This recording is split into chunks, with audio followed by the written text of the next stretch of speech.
Seterusnya penonton, suka juga untuk saya mengimbas kembali baru-baru ini pada Jumaat yang lepas, RTM telah memenangi anugerah kepimpinan PRCA Malaysia atau PRCA Malaysia Leadership Award, dan selepasnya hari ini kita akan memperhalusi topik berkenaan bagaimana peranan MPRA sendiri untuk mengiktiraf keunggulan industri PR ataupun public relations. Jadi hari ini saya perkenalkan kepada anda dua orang tetamu yang pun berada di studio pada pagi ini, iaitu kita bersama dengan Profesor Haji Muhammad Said Bani CMDen, merupakan Presiden PRCA Malaysia dan pengasas dan pengarah utusan BZB Consult.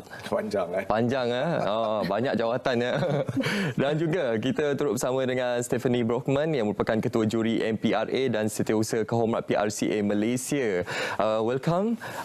Sudah pasti selamat datang kita ucapkan ke studio Selamat Pagi Malaysia. Hari ini kita membincangkan satu topik yang sangat menarik, dan sudah pasti untuk permulaannya Prof, mungkin kita boleh berikan sedikit pengenalan berkenaan dengan PRCA Malaysia ini dan juga MPRA yang baru-baru ini diadakan. Okey, teruslah pada jawapannya. Pertama, PRCA adalah sebuah organisasi perhubungan awam, ya. It started out sebagai satu organisasi ataupun persatuan perhubungan awam untuk konsultan, pakar runding perhubungan awam pada tahun 1999. Ianya bermula untuk membawa pengamal-pengamal perhubungan awam untuk berbincang tentang pelbagai perkara yang berkenaan dengan profession perhubungan awam, kekangan yang dihadapi, masalah-masalah dihadapi, dan networking, platform networking untuk membawa semua pengamal perhubungan awam, konsultan, ya. Pada tahun 2019 kami telah mengubah persatuan ini menjadi Persatuan Public Relations Communications Association of Malaysia untuk membuka pintu kepada pengamal perhubungan awam dari dalam syarikat dan juga agensi kerajaan. Alhamdulillah, sekarang kita telah ada ramai juga ahli-ahli daripada syarikat dan agensi kerajaan. Dan dua acara what you call flagship bagi PRCA adalah pertamanya PR Summit yang bakal diadakan pada suku, insyaAllah suku kedua tahun hadapan, dan MPRA, Malaysian Public Relations Award, yang baru saja berlangsung pada minggu lepas, di mana RTM telah mendapat penganugerahan Leadership Award seperti yang dinyatakan tadi. MPRA ini adalah satu acara yang amat penting untuk mengiktiraf, untuk mengenal pasti pengamal, kempen-kempen pengamal perhubungan awam yang telah berjaya memberi impak di dalam industri.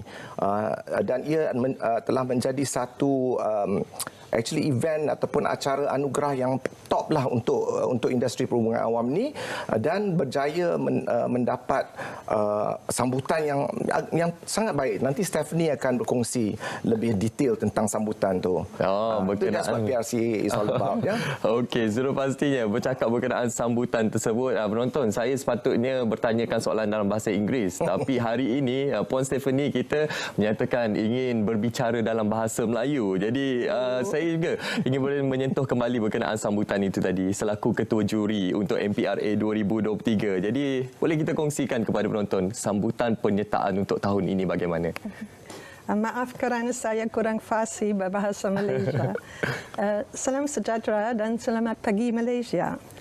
Sebagai Ketua Juri MPRA, suka saya nyatakan terdapat peningkatan minat oleh pengamal komunikasi terhadap MPRA 2023 yang telah berlangsung Jumaat lalu. Ini termasuk pengamal dari agensi dan dari dalam organisasi.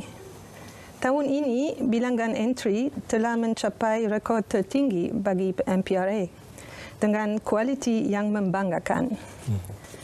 Kami juga bersyukur mendapat sokongan daripada syarikat-syarikat besar sebagai penaja. Sokongan dari panel juri lain yang terdiri dari personality media, pegawai kanan sektor awam dan swasta, dan pengamal komunikasi juga amat dihargai. Dengan izin, saya akan berkongsi maklumat selanjutnya dalam bahasa Inggeris. Okey? So this year we had 35 entries that qualified for the finals, and all the judges said that the overall quality this year was outstanding. So it was really tough to make the decisions, and we had very high scores. We even had one near perfect score with 91 out of 100. So all in all, we could award 55 awards, 18 gold, 19 silver, and 16 bronze. And also we had a campaign of the year for both agencies and in-house. Okey, seperti yang Puan Stephanie nyatakan tadi, persaingan untuk tahun ini adalah sangat sengit. Jadi kita sedia maklum RTM telah mengungguli anugerah kepimpinan PRCA Malaysia, anugerah secara keseluruhannya. Jadi bagaimana untuk kita gambarkan apa yang melayakkan RTM untuk memenangi anugerah? Okey. Sebelum tu terdapat dua anugerah yang amat penting di dalam MPRA. Pertamanya anugerah leadership yang dimenangi oleh RTM dan juga anugerah community award ya yang berkaitan dengan komunikasi ini. Kedua-duanya ni diadili atau dipertimbangkan oleh PRCA penyiaran. Sekarang ni Datuk Suhaimi Sulaiman dia menjadi KP RTM, dan saya yakin RTM akan melalui lebih banyak perubahan kerana KP Datuk Suhaimi Sulaiman ni adalah seorang yang nak kata very experienced lah. Pengalamannya amat luas di dalam bidang penyiaran. Saya kenal dia sudah lama sangat, semenjak daripada TV3 dan daripada syarikat organisasi penyiaran yang lain. Jadi pengalaman beliau di dalam segi dalam aspek penyiaran, kandungan, berita, semuanya akan menjadi manfaat kepada RTM. Itu adalah salah satu sebab kita memilih RTM, dan juga kita juga Exco memikirkan, rasakan yang RTM ni adalah satu organisasi yang sepatutnya mendapat pengiktirafan. Pertama kerana ianya perintis dalam penyiaran. Keduanya banyak perubahan yang dilakukan di dalam RTM ketara terutama dalam jangka masa setahun dua ni. Dan satu lagi RTM juga kita rasakan setiap pengamal perhubungan awam harus memberi sokongan kepada RTM, dan juga di mana RTM juga telah memberi sokongan kepada kami selama bertahun-tahun lamanya. Alhamdulillah. Okey, menyentuh berkenaan kriteria-kriteria untuk memilih pemenang-pemenang bagi award tersebut. Sepastinya kita ingin mengetahui juga penjelasan daripada Puan Stephanie. What are the criteria to be met and the qualities you believe are essential for a PR campaign to deserve recognition in today's competitive landscape? So, what's your explanation? Okay, so we are both storytellers. Media are storytellers, and PR people are also storytellers, but we are also consultants, whether we are working for agencies or in-house. So we first need to tell a compelling story, but we have criteria that go beyond that. The story draws us in, but then we look for things like how did the campaign help the business grow or the brand grow? And also we like to see whether the campaigns are innovative and creative. Since the landscape is changing so fast, we also want to see that our practitioners can adapt to that. So for the campaign of the year, the judges and I searched for entries that really stood out in the way they told the story, but also that we wanted those that employ the best strategies and have the best results in impact. So we have two campaigns of the year. The agency campaign of the year was actually won by BZB Consult for their work in the Rainforest World Music Festival, the Comeback Stronger brand story. And that received that near perfect score. Wow. But we were very happy for the first time to give out the in-house campaign of the year, which was won by University Malaya Medical Center for the campaign Listen to Silence, It Has So Much to Say, which is actually sama ini khususnya dalam organisasi-organisasi yang terlibat. Jadi Prof, dalam ruang masa yang Di antara PR dan community. Okey.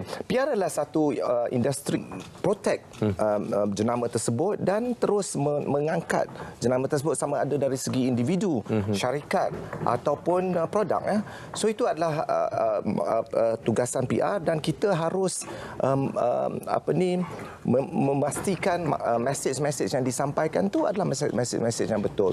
Sebab community ataupun masyarakat perlu mendapat maklumat yang betul, maklumat yang secara efektif. Itu adalah tugasan PR untuk membina jenama, protect jenama tersebut, dan juga untuk terus membangunkan jenama berkenaan. So itu yang pentingnya PR, dan saya juga di PRCA kita bertungkus lumus untuk memastikan bahawa tiga aspek. Pertamanya untuk memastikan pengiktirafan terhadap industri profession ini yang tidak ada di bawah mana-mana kementerian kerajaan pun. Keduanya untuk membantu membangunkan tenaga kerja di dalam bidang ini, PR ini, perhubungan awam, dan ketiganya untuk terus mengangkat bidang perhubungan awam ini sebagai satu profession yang amat penting untuk organisasi, untuk produk, untuk kerajaan, untuk agensi kerajaan.